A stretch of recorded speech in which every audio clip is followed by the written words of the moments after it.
कभी भी तुम ये सोच लोगे कि यह दुख तुम्हारे जीवन से समाप्त हो जाएगा, असंभव है।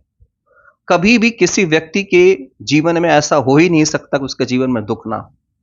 महादेव ने अपने नीलकंठ स्वरूप से यह कहा कि मेरे संपूर्ण शरीर के अंतर्गत अगर तुम देखोगे तो यह जहर भी विद्यमान है। यह जहर इस बात का प्रतीक है, या नीलकंठ इस बात का प्रतीक है कि तुम्हें भी अपने जीवन के समस्त दंश को, अपने दुखों को, संताप को अपने कंठ में, कंठ यानी चेतना, न ऊपर न नीचे, बीच की एक ऐसी अवस्था जहां पर न उसे भावनात्मक रूप से व्यक्ति ले रहा है, न उसे मानसिक रूप से व्यक्ति अपने अंदर स्वीकार रहा है। और यह तभी हो पाता है जब व्यक्ति साधना में बैठता है।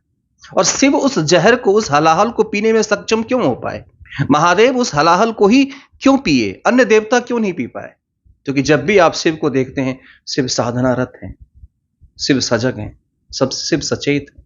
यह संदेश था अपने भक्तों के लिए, अपने शिष्यों के लिए संदेश था, तुम भी साधना में उतरो और अपने जीवन के दुखों के प्रति जाग जाओ। महादेव अपने उस जहर के प्रति जागृत हैं, उस हलाहल के प्रति जागृत हैं, और इतने जागे हुए हैं कि ना उसे वो हृदय में उतरने दे रहे हैं, ना मस्तक पर चढ़ने दे रहे हैं, बीच में रोक के रख लिया। हम भी कर सकते हैं अपने जीवन में, यदि हम साधना के माध्यम से, ध्यान के माध्यम से, विज्ञान भैरव तंत्र जैसी जो साधना पद्धति है उसका प्रयोग करें और हम साक्षी भाव में आ जाएं, और अपने जीवन के दुखों को जब हम साक्षी भाव से देखने लग जाएं, अपने जीवन के संताप को जब हम साक्षी भाव से देखने लग जाएं, हम भी नीलकंठ जैसे हो जाएंगे। हमारे जीवन में संताप और दुख तो रहेगा, लेकिन वह दुख और संताप हमें प्रभावित नहीं करेगा। जब हम यह जाग जाते हैं कि दुख है लेकिन मैं दुख का हिस्सा नहीं हूं, मेरे जीवन में हार है लेकिन मैं उस हार का हिस्सा नहीं हूं, मेरे जीवन में समस्याएं हैं परंतु मैं समस्या नहीं, मैं आत्मा हूं, यही साक्षी भाव है। सब कुछ फिल्म के पर्दे पर, जैसे पर्दे पर फिल्म चल रहा होता है और आप चुपचाप अलग होकर देख रहे होते हैं, तो आप उसका हिस्सा भी होते हैं और नहीं भी होते।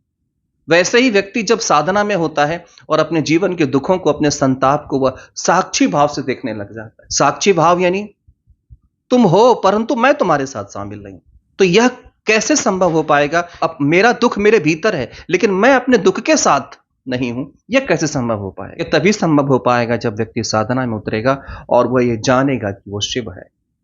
जब तक आप इस बात की अनुभूति नहीं करेंगे कि आप शिव हैं, शिवोहम की स्थिति में ही व्यक्ति उस जहर को अपने भीतर धारण कर सकता है। जब तक आप स्वयं शिव नहीं हो जाएंगे, तब तक आप अपने जीवन के जहर को, अपने दुखों के, अपने संताप को आप शिव की तरह अपने कंठ में समाहित नहीं कर पाएंगे।